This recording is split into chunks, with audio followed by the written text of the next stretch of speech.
Well, good evening, everyone. Yes, good evening. Thank you for those of you that are here with us in person, and those of you online, welcome as well. I'm Megan Clifford, the Associate Laboratory Director for Science and Technology Partnerships and Outreach here at Argonne National Lab. And it's my pleasure to be here with you this evening.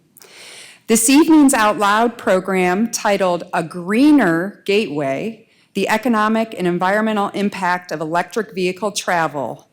We are excited for this, and I forgot to wear my green shirt. So for those of you that have your green shirts on in the audience, you get a bonus point.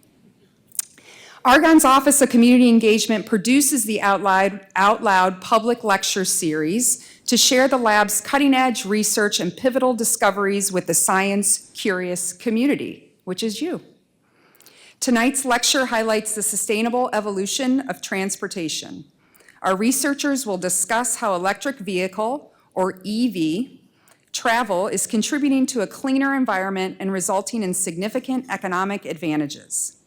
You will also learn about challenges of EV accessibility and investments into future infrastructure improvements.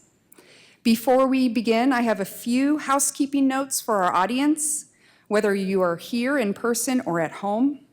For our virtual audience joining via Vimeo, when you joined, your camera and mic were automatically off. If you experience volume issues, please make sure to unmute the audio and use the volume bar. If you would like to use closed captioning, there is a button you can select on the lower right hand of your screen. Captioning is not always perfect, especially with some of the scientific terms, so please bear with it. And if you're having any trouble, please send an email to outloud@anl.gov, and we will help troubleshoot. For our in-person audience, we are recording the event, so by participating, you are consenting to be recorded. Lastly, the recording will be available on Argonne's YouTube channel within a week. Now, I have the distinct pleasure and honor of introducing our laboratory director, Dr. Paul Kearns. Paul has served as laboratory director since 2017, and during that time, he has set the laboratory's strategic vision to deliver pivotal discoveries, pioneering leadership, and powerful scientific tools and facilities. We are delighted to have him here tonight to kick us off. So please help me welcoming Paul Kearns.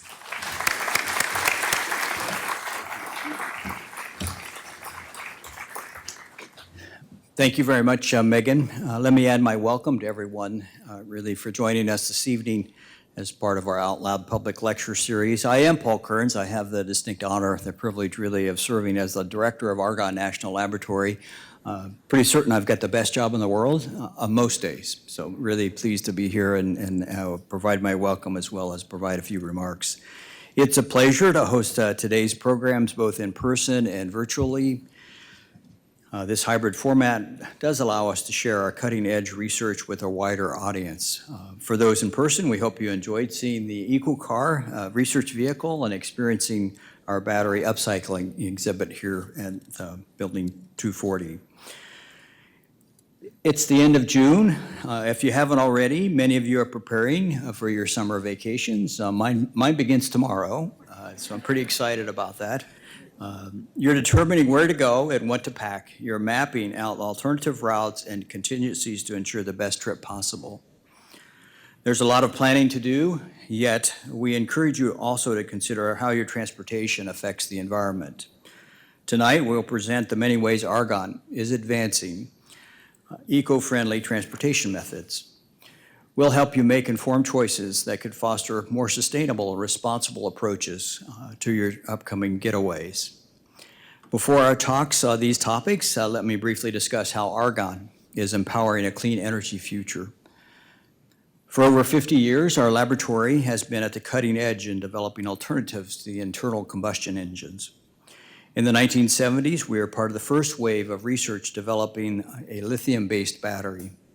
Our work paved the way for electric vehicles. Then in the 1990s, we invented a revolutionary cathode material from nickel-manganese-cobalt mix that lasted longer and stored more energy than lithium. Our innovative cathode led to several licensing agreements. It's really all about taking our basic discoveries and moving them into the commercial marketplace. It's really the way that we really deliver impact and relevance to really our mission work. Our innovative cathode material led to several licensing agreements, as I said. One partnership with General Motors, which adopted the material in their Chevy Bolt and their now retired Volt models. And we're really pleased to say that today, over 50% of the electric vehicles on the road have that cathode material in them. So really fantastic to see the impact that we're delivering in that way. We also developed the GREET model, which is a life cycle analysis tool that helps organizations better understand the environmental impacts of vehicle and energy systems. It analyzes items throughout the life cycle, from sourcing materials to the eventual disposal of parts. Our scientists are making continuous improvements to the model. They're even expanding the analysis to hydrogen and alternative fuel vehicles. The last invention that I'll mention is the Driving Electric Local Fuel Savings Calculator, which enables drivers to estimate how much they can save on fuel costs by driving an electric vehicle. With this tool, drivers can enter their zip code or state and any other vehicle information, such as the size, model year, tank size, fuel economy, and annual mileage, and receive estimates of how much they can save with an electric vehicle. It's freely available to the public, and I encourage you to check it out. Go out and do your own analysis, if you will, and really see how much you can save. Our researchers found that by switching to an EV, one could save up to $2,500 per year.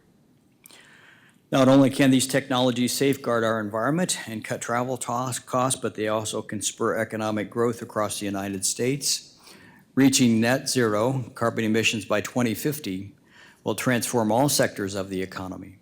We'll see remarkable growth, especially in transportation, logistics, and manufacturing. Additionally, our decarbonization efforts will create more high-tech, high-paying jobs for all Americans, and will lay the foundation for numerous green goods and services of tomorrow. Tonight's lecture will give you a preview of these tools, the opportunities, and much more. It's an exciting time in this field. It's an exciting time here at the laboratory, and we look forward to sharing our pivotal discoveries and transformational innovations with all of you. Thank you again for being here this evening. Now I'm pleased to introduce David Anderson, Director of Argonne Sustainable Mobility Program. As a computer engineer and transportation research manager, David develops research programs that use Argonne's expertise and capabilities to accelerate our transition to a sustainable transportation future. He also played a key role in establishing the Smart Mobility National Laboratory Consortium, which fosters multi-lab collaboration to explore future mobility technologies. His background makes him an ideal person to lead tonight's programs. So let me say thank you, David, really for moderating the OutLoud Lecture this evening, and the floor is yours, so please.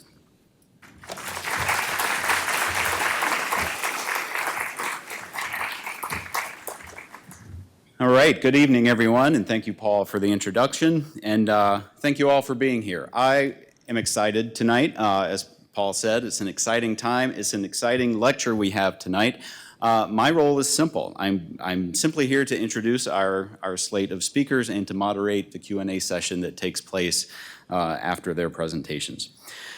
First, I'd like to reiterate just how important the work that you're about to hear is. Electric vehicles are the tip of the spear in our nation's strategy to decarbonize the transportation sector. The two topics you'll hear about tonight will cover the environmental impacts of electric vehicles, from their manufacture to their operation and disposal and recycling, as well as the economic impacts, how much they cost to build, and all sorts of macroeconomic impacts up and down the supply chain. To kick things off, I'd like to welcome to the stage Jarrod Kelly, Principal Energy Systems Analyst, and Xinyu Liu, Energy Systems Analyst, to give their joint talk titled Fueling the Drive: How Do Gas-Powered Vehicles and Electric Vehicles Compare When It Comes to Life Cycle Emissions? Jarrod and Xinyu, I'll turn things over to you.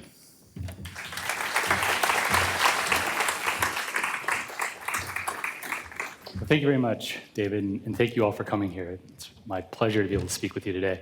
So I'm going to talk with you about life cycle analysis, and that's the methodology that we use to evaluate one thing versus another. And to put that in a good framing for folks that may not be familiar with what that is, I'll talk about something that we all know about, spaghetti. So spaghetti is something that you make by putting dry spaghetti, right, along with water into a pot. So those are your materials. Those are going to be combined with heat through your stove. That's going to be either electricity or natural gas. And then what you're going to do is you're going to heat that up, and you're going to get a product. That product is your spaghetti that you can eat, right? This is dry spaghetti, or not sauced spaghetti in this example. Along the way, you're producing emissions. The electricity, the natural gas, even that dry spaghetti has emissions associated with it. So from that, we can think about every step along the way. What are we doing when we produce a car, when we produce fuel? And that's what we do here at Argonne. We think about how extracting crude oil from the earth is going to be transported, refined, given to distributors, and eventually get into your car through your pump. And finally, you're going to combust that. And as you combust that, of course, you're getting the miles driven that you want to go. Along the way, you're inputting energy the whole way. And as a product of that, you also get emissions. And here, we're talking about all sorts of different air pollutant emissions, but the focus of what we'll talk about a little bit later are greenhouse gas emissions. Here, we're focused on carbon dioxide, methane, and N2O. There are, of course, additional greenhouse gas emissions, but those are the focus of what we consider here. In a similar way to these fuels, we can also do this for materials. So we're going to extract the ore from the earth. We're going to apply some different materials, chemicals to do the processing. We're going to apply heat energy. We're going to apply different forms of energy for forming and stamping and all that kind of stuff. And eventually, you'll get a door panel. And that's going to be combined with a bunch of other parts that are going to go into your car. And along the way, of course, emissions. And so we've modeled everything that you can think of that can go into a car. And we've done that using our GREET model. GREET's been developed here for the past 30 years, stands for Greenhouse Gases, Regulated Emissions, and Energy Use and Technologies. What we have there is our GREET 1 model, which is the fuel cycle that I was talking about earlier. We call that, the well to wheels in the sort of nomenclature there. And that text, like I said, it covers everything from extraction to utilization. Similarly, GREET 2 is the material cycle, and we're doing everything when it comes to getting that ore out of the ground, forming it into parts, putting it into a car, and then eventually disposing of that car, recycling those parts, bringing it back to another car. We can use this tool to compare vehicles on an apples-to-apples basis, right? So we can look at an electric vehicle and an internal combustion engine vehicle, which we call an ICEV here, to consider, which one of these has a greater impact, the electric vehicle or the gasoline vehicle. Now, we benefit greatly here at Argonne from another tool called autonomy, which is a vehicle simulations model, so that, like I said, we can get that apples-to-apples comparison, because things like the size of the vehicle, the acceleration time, the top speed, all those kinds of elements are controlled for, so that the end product is a vehicle that is very common. So we're going to be looking at a small SUV here. Many of you, of course, would have driven here in a comparable sort of small SUV, and you wonder maybe what are the emissions associated with this vehicle when I drive it? Well, we'll start by considering the emissions that are created by producing that vehicle. So on the left, I've got the gasoline vehicle, and on the right, we've got the electric vehicle with a 300-mile range. That's kind of the typical vehicle that's in the market today. And on the y-axis, what I've got here is the grams of carbon dioxide equivalent per mile. So because we're talking about greenhouse gases, we also use the International Panel on Climate Change's conversion factors for something like methane and N2O to put it on a common basis with CO2. Now, to produce this vehicle, for the gasoline vehicle, and you can see the electric vehicle, it looks like they're pretty similar. And what we have to do here is we take all the emissions that are emitted in that production, and we divide it by the total driven miles, right? So this way, that 175,000 miles that you drive the vehicle, we're basically amortizing that so that we can put it on the same basis again as the combustion of a fuel or the utilization of electricity. So what we are leaving out here is the battery, right? This is the production burden associated with producing a battery. And we can see here that it increases the burden of an electric vehicle so that just producing an electric vehicle is more burdensome than producing a gasoline vehicle. But that's not the whole story. You also drive these vehicles. And when you drive these vehicles, we find that utilizing the average grid electricity in the United States, you have substantial reductions in greenhouse gas emissions from an electric vehicle versus a gasoline vehicle. So I hope as you think about your trips this summer, you'll consider this. And moving on to Xinyu.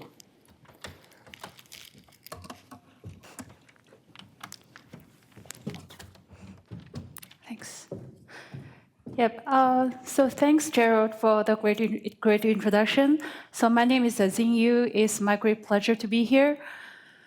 So now that we have looked at the environmental performance of cars, why don't we just switch gears to look at one of the other type of common vehicles we see every day on road? That is the medium heavy-duty vehicles. So some of the examples of the medium heavy-duty vehicles, as you can see from the screen, ranging from the delivery trucks, either FedEx or UPS, Amazon, you name it, and also the big rigs that we're all afraid of on highway.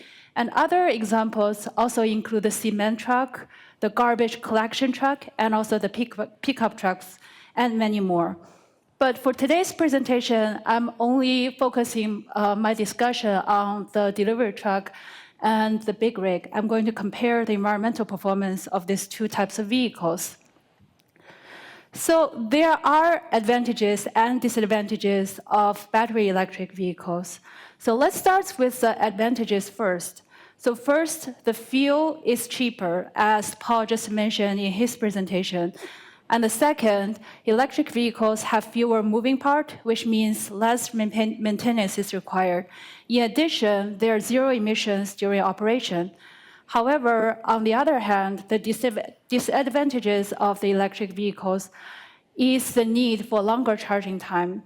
So even with the supercharger, it can take 15 minutes to add 200 miles to your electric vehicle, while we just need to wait for a few minutes at the gas pump. And the second disadvantage is that a full tank of gas can provide a longer range compared to a fully charged battery. And this is especially true for a colder climate like Chicago, when we're having a really cold and harsh winter. But the good news is that the battery technologies are consistently improving to resolve both issues. So similar to cars and SUVs, a life cycle analysis can help us to understand the environmental performance of battery electric and conventional trucks. However, one key challenge associated with medium heavy-duty vehicle is that there are not as many commercial models available on road where we can collect the fuel economy data from. Therefore, we need to leverage the simulation tool, like the autonomy model Jarrod just covered in his discussion. So using the autonomy model, we can simulate the impact of different driving behaviors on the fuel economy of different truck types. And thus, we can enable apple-to-apple comparison between these different truck types. So let's say for the delivery truck, we're having more idling because we need to wait at the traffic light or inside a parking lot. Also, it incurs frequent braking because we need to stop at a stop sign or to avoid passengers or vehicles on street. But on the other hand, the big rigs, it incurs little idling, infrequent braking, like fewer stops and starts, because they spend much of their time on highway. So it is very important to understand these different driving behaviors, since they are determining what type of vehicles are most suitable for electrification. So this figure here shows the well-to-wheel greenhouse gas emission for the delivery truck and then the big rig. So as we can see from the figure on the left, this shows the comparison between the battery electric delivery truck and its conventional diesel counterpart. So we can see that there are almost 60% reduction in well-to-wheel greenhouse gas emissions. But on the other hand, we can see that for the battery electric big rig, it even has a slightly higher well-to-wheel greenhouse gas emissions.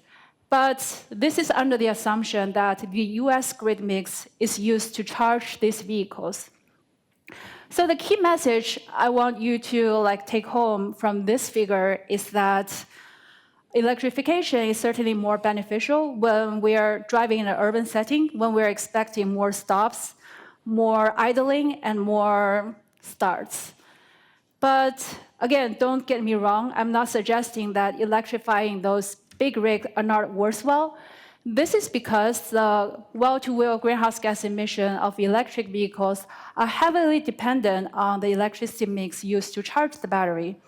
So for the average US mix, 29% of the electricity mix is coming from coal, with another 33% from natural gas. So this means that over 60% of the electricity mix in an average US grid is fossil-based. But if we look at the more cleaner grid, the northeastern United States or the NPCC grid, only 3% of electricity from that grid is coming from coal, and 42% is coming from natural gas. And the rest of grid is consisting of low-carbon nuclear electricity or renewable electricity, such as wind, solar, or hydro. So as a result, for a kilowatt hour of electricity in the US grid mix, it carries a greenhouse gas emission burdens of 480 grams, while for a kilowatt hour of electricity in the NPCC grid, it only carries 270. So with this cleaner electricity to charge the battery electric big rig, it has a 44% well-to-wheel greenhouse gas emission reduction compared to its conventional diesel part. And as you can imagine, if we're using this cleaner electricity to charge the battery electric delivery truck, it can achieve an even higher well-to-wheel greenhouse gas emission, which is 77%. So I hope from Jarrod's and my presentation, you now have a better understanding of the environmental performance of electric vehicles. And I want to highlight that the life cycle analysis and the Argonne's grid model allows us to compare these different vehicles on an apple-to-apple basis. And thank you for your attention. I'll hand the stage back to David.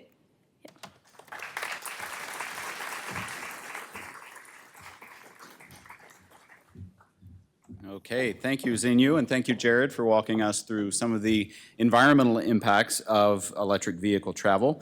We will now transition our presentations to the economic impacts of EVs. Please join me in welcoming to the stage Joann Zhou, Group Manager, Vehicle and Energy Technology and Mobility Analysis, and Yue Ke, Transportation Economist within Joann's group. Together, they will give their talk, Running the Numbers, What Kinds of Economic Impacts Are Associated with Electric Vehicles. Joann and Yue, I'll turn it over to you now.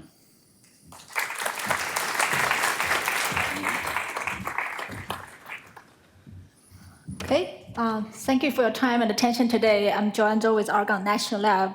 So in order to understand economic impact of electric vehicle driving and usage, we need to know where the vehicle are used, how they are used, but we also need to know where they are manufactured.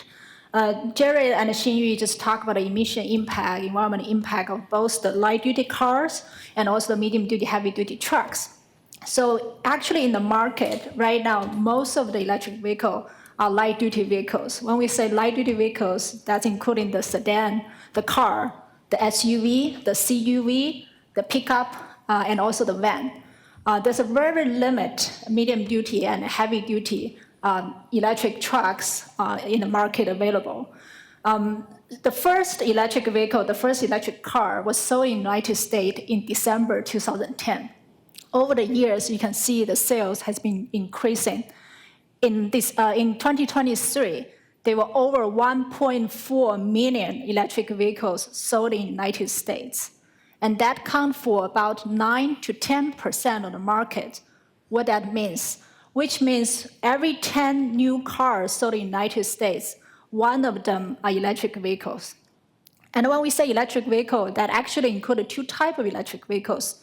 The one is called a battery electric vehicle that solely run on electricity. And another one, we call it a plug-in electric, hybrid electric vehicles.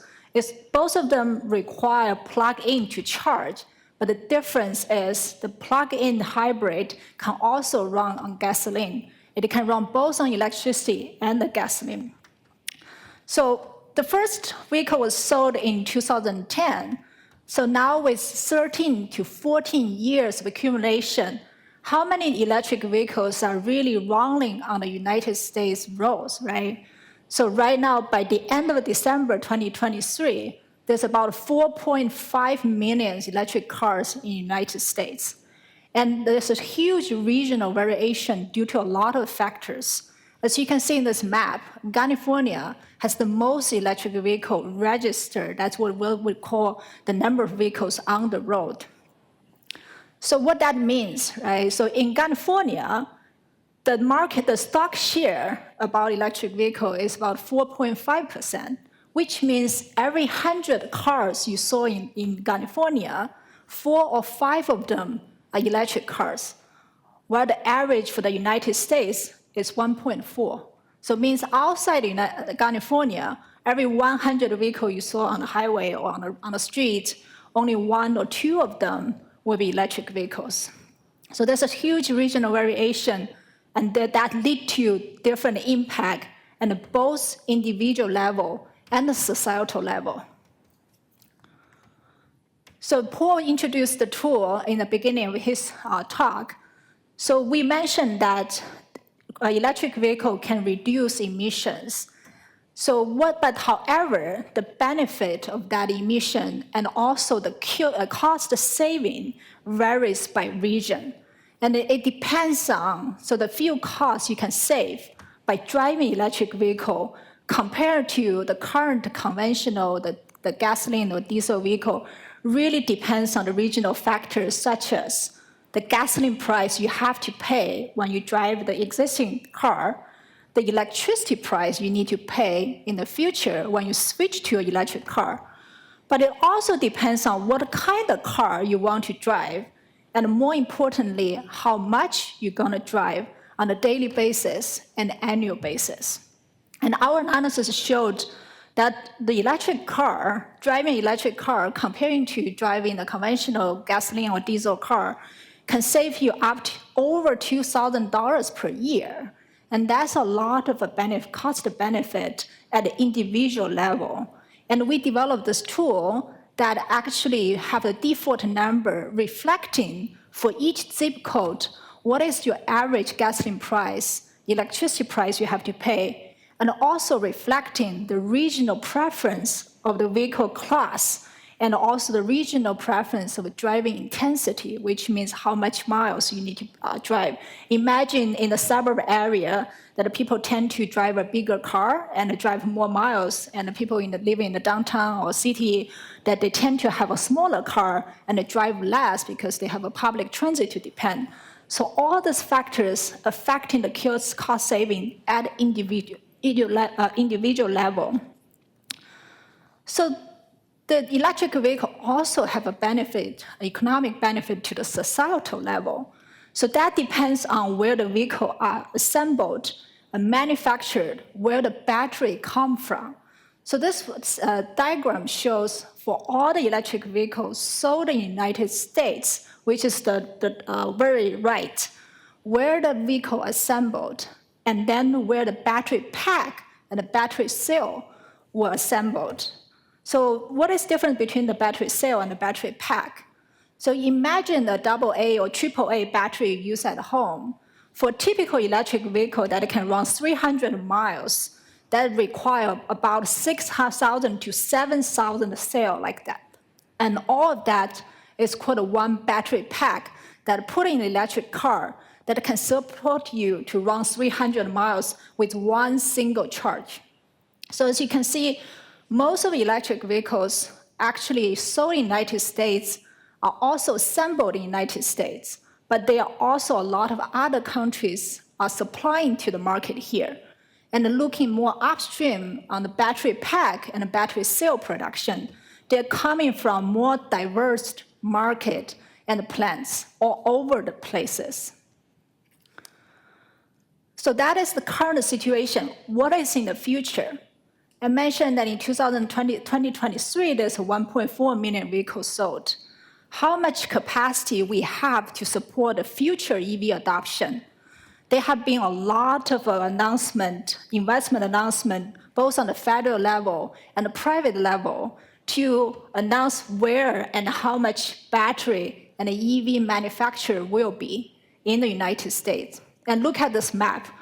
And each bubble stands for one investment in US that either focus on the battery manufacturing or the EV manufacturing or the upstream material manufacturing to support the battery. So by the end of December 2023, there's over $120 billion announcement, both federal announcement and private announcement was made about the future battery and EV production. And you can also see from this map, moving from the northern state where the historical American auto industry are, this trend is moving to the south. There's more and more investment in the south states, from Kentucky to Tennessee to South Carolina, North Carolina, Georgia, Alabama. And this is what the media called battery belt, from the north to south. And there will be huge economic impact to the society because of such investment. And with that, I will transition to Yue to talk about the economic impact of EV manufacturing. Thanks.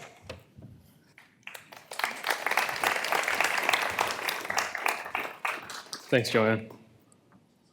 Oops, wrong button.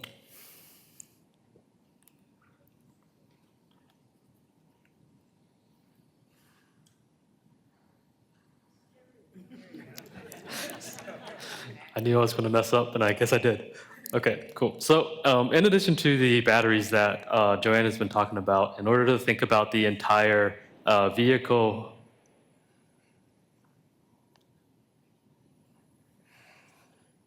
I'm bad at this game.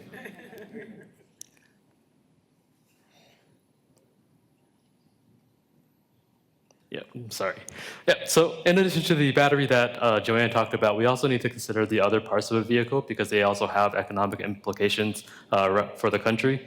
So obviously with an electric vehicle, you're going to have the battery, but because it's running on batteries, you don't need the engine anymore. You don't need the gas tank. We don't really care about exhaust systems because we're not burning gasoline. And so these parts are going to be removed in an electric vehicle compared to the conventional ICE vehicle. In addition, with the electric vehicle, there obviously will be a battery, and then in order to make the vehicle go forward, we're going to need to have a motor. We're going to have some other things that will be slightly different compared to the conventional vehicle. For instance, the infotainment system will be slightly beefed up. The vehicle itself will be heavier, and so various other components, while they both exist in both types of vehicles, it'll be a different material composition percentages, which in turn have implications on manufacturing and jobs with electric vehicles. So when we think about the economic impacts of a electric vehicle, in addition to the vehicle itself, we also have to think about the ecosystem that supports this vehicle. So this means we are going to need to have charging stations, chargers themselves, and all sorts of electrical infrastructure upgrades in order to support charging activities. In addition to charging, we also have to think about the use of these vehicles, like Joann already said. So even though you're using an electric vehicle, you're still going to have to change your tires out every 30,000 miles or so. All of those activities have economic implications that in turn have effects on jobs, wages, and GDP. And then at the end of the life, we are going to have to do something about this EV by recycling it, hopefully, so we can then make more batteries or more vehicles out of them. And so if we think back to that pasta example that Jarrod shared earlier, at the end of life, eating a bowl of pasta is probably washing dishes and cleaning up after yourself. And so with that EV, there's also a similar process to deal with the vehicle itself. And then in addition to all of these factors, there's also some supply chain impacts that we have to consider as well. So currently, we're only looking at light-duty vehicles. This $49,000, give or take, value is the cost to produce an electric vehicle as of December 2023. And you'll see that there's a bunch of parts associated with it. A lot of it is making the components of the vehicle. So the motor, for instance, the axles, et cetera, as well as the automaker expenses for research and development and their margins so their shareholders can get something out of investing in them. So this value, there's a couple of caveats, right? One is that this is an average value from all light-duty vehicles. So that includes the sedans, SUVs, crossovers, and pickup trucks, and also vans. And then the other one is that we expect this number will go down over time as more automakers ramp up production.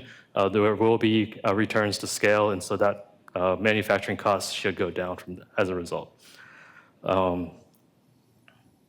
In addition to looking at the cost of the vehicle, we're also looking at how the overall supply chain is changing over time because of electrification. So this chart should be showing that each of these, the length or the width rather of these bars show the number of companies involved with manufacturing the various parts that are color coded. And so one of these things that we are considering is like, who's making these parts? How big are these businesses? If you're making a, let's say, exhaust system and you're a large manufacturer, you probably have more room to pivot to making something else within an automobile that will exist in the EV. But at the same time, if you're a smaller mom and pops type of shop, you might not have as much room to pivot. So that's something else we're looking into with the economic impacts of electrification. And then finally, I already mentioned this earlier, there's the entire ecosystem to support electric vehicles that we have to consider as well. So obviously, if you're going to have an electric vehicle, you're going to need to charge it at some point. You can't just drive to a gas station to fill it up anymore. And so that's, there's going to be considerable infrastructure deployment to support this. So for instance, fast chargers being deployed around alternative fuel corridors or people buying chargers to plug in their vehicles in their home garages. And so all of this is generating additional economic activity, both in terms of the manufacturing for these chargers themselves, as well as pouring cement and building out these stations around the country. Finally, what is the actual economic impact, right? So if we look at only the direct manufacturing jobs associated with producing the components that go into an automobile for electric vehicles, that we can estimate there's about 2.5 million jobs that will be created in order to produce 7.6 million vehicles in 2030. This number also has a bit of a caveat attached to it. This is the direct manufacturing jobs. So if we also look at the indirect and induced effects, we can expect to have approximately twice as many jobs. And then if we also look at the chargers and the charging stations that need to be developed in order to support these vehicles, that number could easily double as well. With that, I will turn it back over to David. Thank you.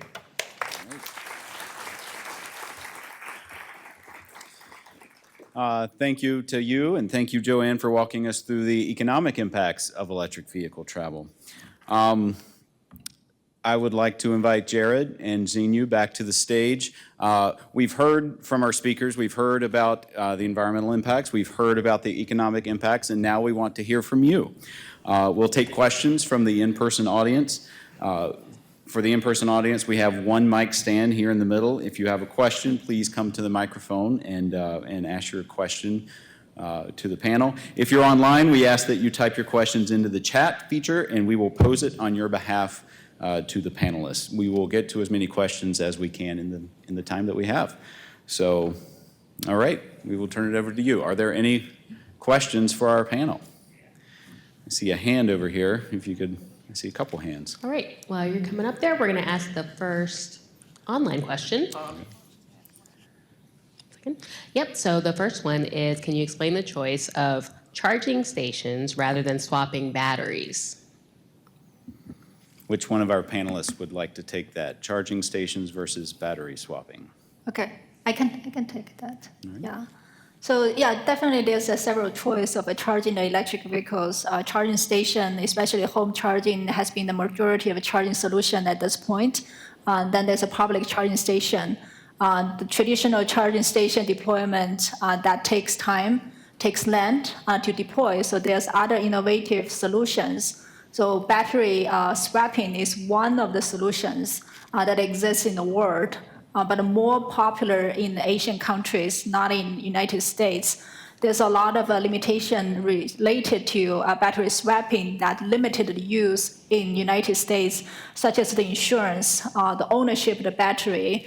So those are the two big drawbacks, especially with United States' business model. It's hard to decide who owns the battery pack for every vehicle that you need to swap to your battery in the future.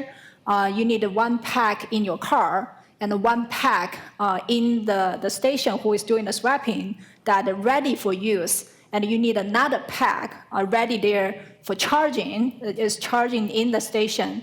So who owns the 3 pack that need to serve for one vehicle? That's one challenge to think about. Another is the insurance, that who really own and insure that battery for the battery swapping business model. But there are Asian countries that are exploring this option and they are deploying these options there. Great. Thank you, Joann. Yeah.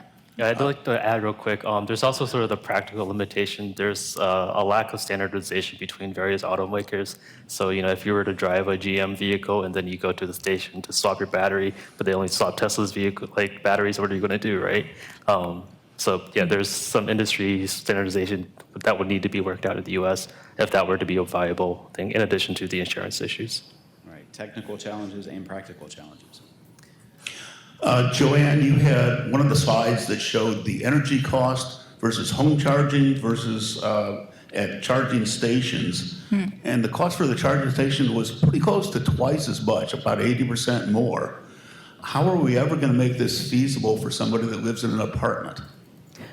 You mean for the public charging cost? Yeah, for the public charge. If it costs almost twice as much to charge it at a public charging spot as it does to charge it at a home, how is this ever going to work for people living in apartments? Yeah, I think the question is, since public charging is very costly at this point, how we make sure that people living in the multi-unit dwelling, that those residents can also own EV and charge EV at a relatively lower cost. Is that the question? Yeah. Cheaper than people living in apartments. Exactly. Yeah. So that's a very good question. So definitely one of the challenge to promote EV adoption is charging availability, right? Most of the user right now, most of EV driver right now are people that can charge at home or have a dedicated parking lot at home so they can install charger. So one of the mission for a lot of the government agencies and the industries is to have innovative charging solutions for people living in the multi-unit dwelling, especially the multi-unit dwelling in the downtown, for example, like downtown Chicago, the parking space is very limited, right? There are some innovative charging solution right now that already exist and also deployed, like there's a street parking charging that try to do the charging, use the light pole on the street, the curbside charging that again use the light pole power, but you have to bring your own cord to charge your vehicle. In the multi-unit dwelling apartment that in the space that has a larger land, they could use the existing parking lot, for example, the abandoned parking lot or some kind of lots to have a centralized charging solution for several multi-unit dwelling complex. So there are a lot of solutions, and that's definitely one of the challenges we are facing now and trying to evolve in the future to support more EV adoption and charging. But will it still cost more? You mean the electricity? Will charging in an apartment complex still cost considerably more than charging at home?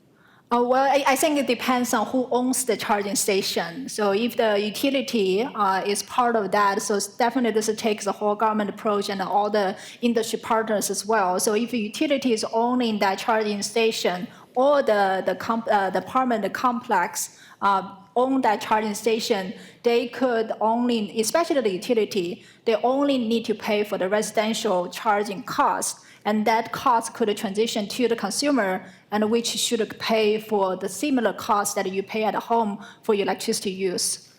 Okay. Let somebody else. Yeah, thanks. Yeah, thank you for the question. Are there other in-person questions? I think we have one online. Yeah, the next question is, what about the impact of heavier EVs on particulate pollution from tires? So heavier vehicles means more particulates. think that's a question appropriate for our Yeah, we can- environmental impacts Yeah, team. yeah. Jarrod, Xinyu? Yeah, definitely. So tire and brake wear is something that we include in our analysis, and certainly the weight of a vehicle affects the tire and brake wear. Especially at the light-duty vehicle level, we're not anticipating that that's going to be a particular challenge relative to what's already on the road. The heavy-duty vehicles could near-term represent an issue. Xinyu, do you have anything to comment on that?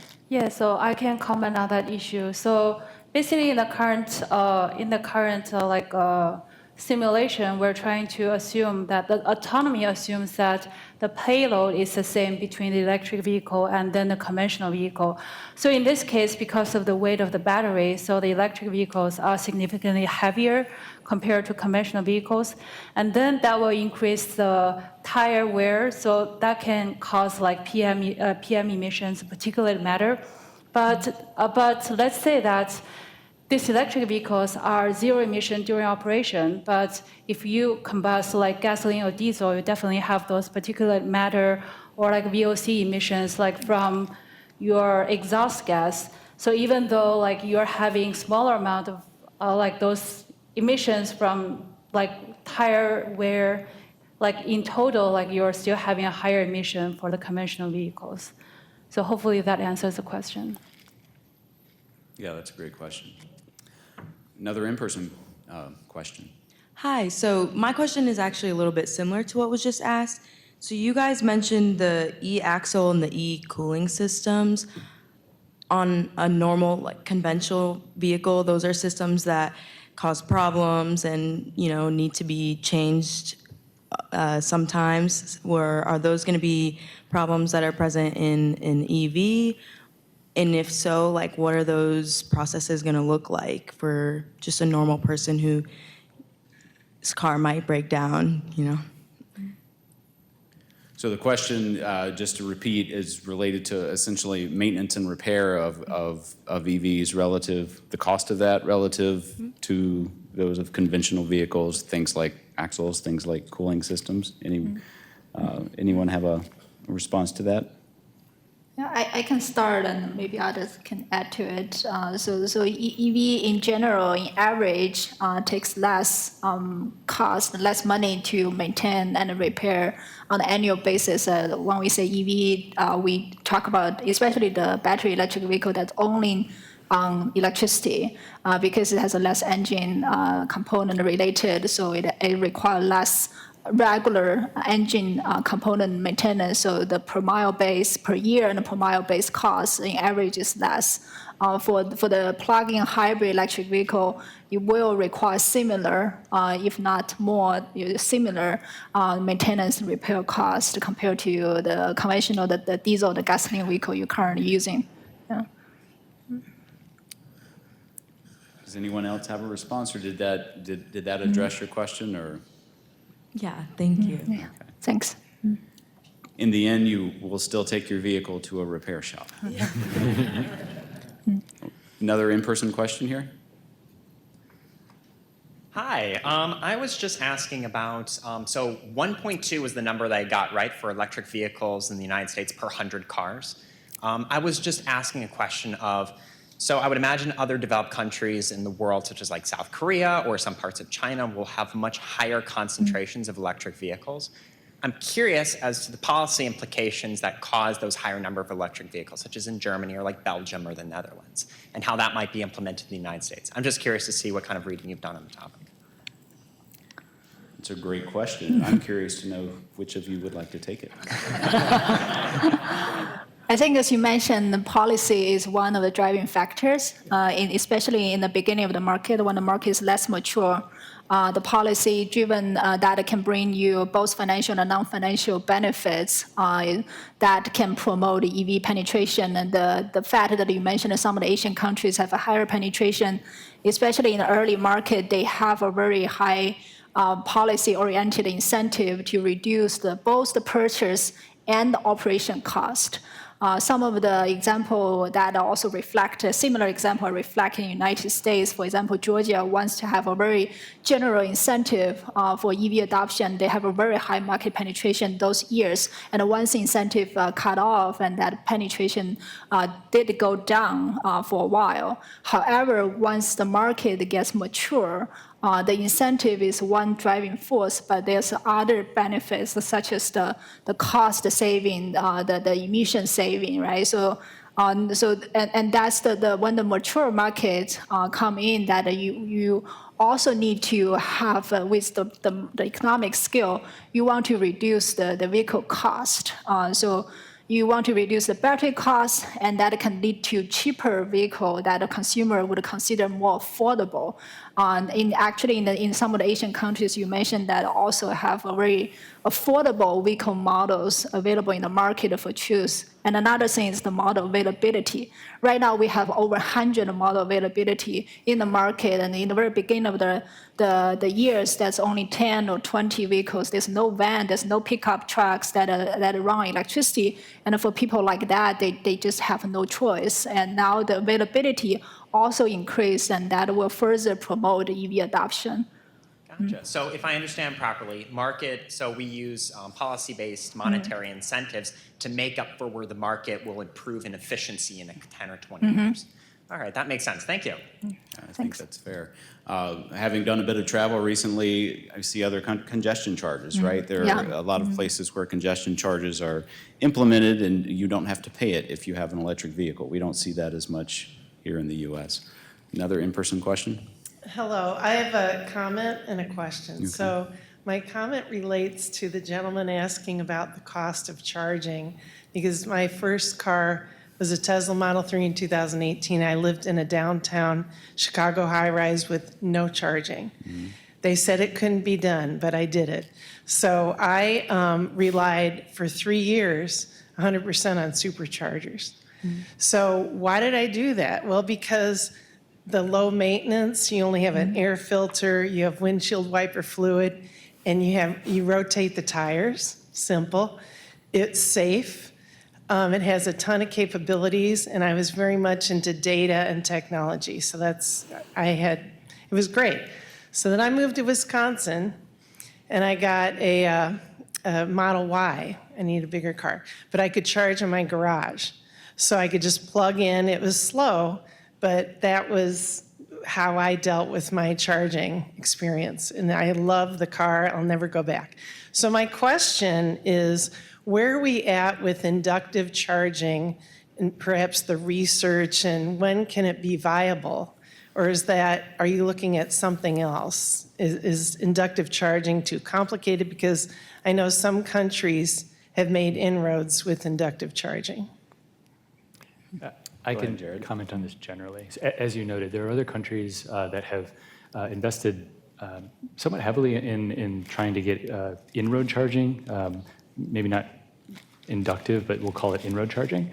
And so that is certainly someplace where we've seen investment internationally. In the U.S., there are programs that are going on. I know that there's a program out of Utah State University. It's funded by the NSF that is looking at this, and this is particularly associated with like drayage trucks out at ports. So you've got a lot of traffic in an area that's Port of California or Port of Long Beach, so an area known for significant air pollution concerns. And so some of those vehicles, they're looking at opportunities to do in-road charging for that sort of thing. So I'm aware of that in the U.S. So I know that there is development and research on that sort of thing. In terms of application that we see at sort of the consumer level, I'm less informed as to what the sort of rollout might be at sort of the individual consumer level. Thank you. Thanks. Yeah, you're obviously well informed as a consumer to ask questions on wireless charging. An online question? Yeah, our next question is, are EVs at a disadvantage in an area like Florida where they have flooded roads? So flooding in EVs. What's the question? I have thoughts, but I will ask the panel if you could share your thoughts. I didn't hear the question clearly. Are there concerns for EVs in places like Florida where there are flooded roads? So I think the question really gets to maybe a safety issue. Are there safety issues around electric vehicles and their operation underwater? I don't think you want to operate an electric vehicle underwater. I would assert you can't operate a combustion engine vehicle underwater either. No. But in terms of a safety issue, yes, like those things are certainly concerns that are under examination, and the OEM, the automakers, are actively involved with that, and certainly the SAE, Society of Automotive Engineers, of course, is looking into issues related to concerns of fire and issues related to battery safety. So these are issues that are being examined, right, and finding solutions to solve those. Thank you, Jarrod. Another in-person question. Yes, one of the biggest challenges in the EV conversation is the mining of raw materials. And I was wondering how that fits into your model, either anyone, and how you quickly and efficiently explain this to a friend who may not have an EV.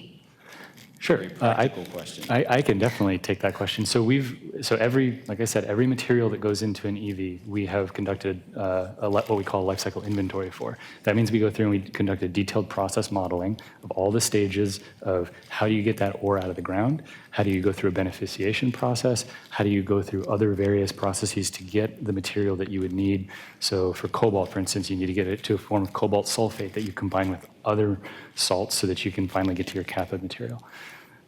Are there issues related to each of these materials? Absolutely, right? There are global issues that are managed at a local level, right? So something like lithium can come from Salar de Atacama in Chile. It can come from Western Australia out of a mining activity, as opposed to in Chile, you're pumping a brine out of the earth. So there are no simple answers, right? The answers are that all of this is being examined. There's an awareness of where things come from. There's an awareness of the environmental impacts associated with each of those processes. So thinking about nickel extraction, nickel can come from all different parts of the world. It can come from different ore types. It can come from a sulfidic ore. It can come from a laterite ore. Those have very different impacts in terms of how you extract and what the controls need to be so that you don't have, let's say, acid rain that's going to be associated with it. Right? So those are policy and technology issues. And those are things that are being addressed. There's a lot of activity in the EU with the battery passport so that they can identify, the automakers can know where are these minerals coming from so they can be responsible in how they source them. Similar activities are ongoing in the United States as well. Thank you.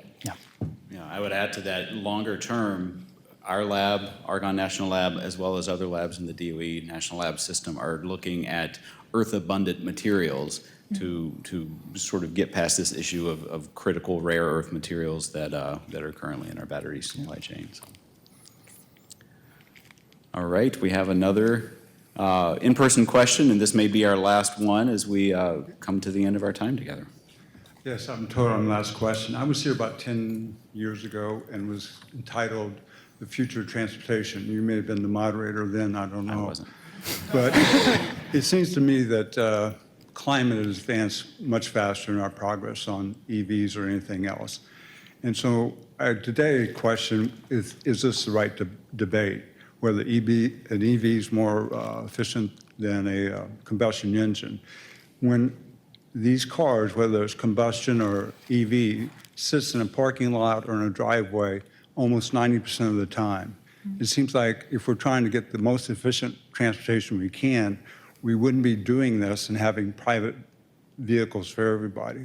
So is this being considered at any level, having some automated taxi service moving people around? It just seems like we spend about $500 billion a year on transportation, and it seems like we could do better with that resources. I propose we have a topic for a future OutLoud series, but I will turn it over to the panel. Well, David knows very well, as the former director of the EAMS program, that there has been a lot of activity looking at this kind of thing and the opportunities for automation and what that facilitates with vehicle sharing. I would invite David to talk a little more about that. Yeah, I mean, we obviously single occupancy vehicles, you pointed out the fact that we utilize our personally owned vehicles very minimally. We use them 5% of the time. If we want true transportation efficiency, public transit, ride pooling, shared rides, that's the way to go. And we have a whole thrust of research here at Argonne that is looking at that. As is the case with a lot of the electric vehicle issues, there are technical challenges and there are practical challenges. But yeah, it's a very robust area of research here at the lab. So again, I'll propose a future topic for discussion. All right, I think we're at the end of our time. Thank you for the great questions. I think this was a robust discussion, a great evening. I'm glad that you were all able to be a part of it. I'm glad I was a part of it. I apologize that we didn't get to all of our questions. If there are a few more online, you may email us at outloud@anl.gov with any additional questions, and we will get back to you.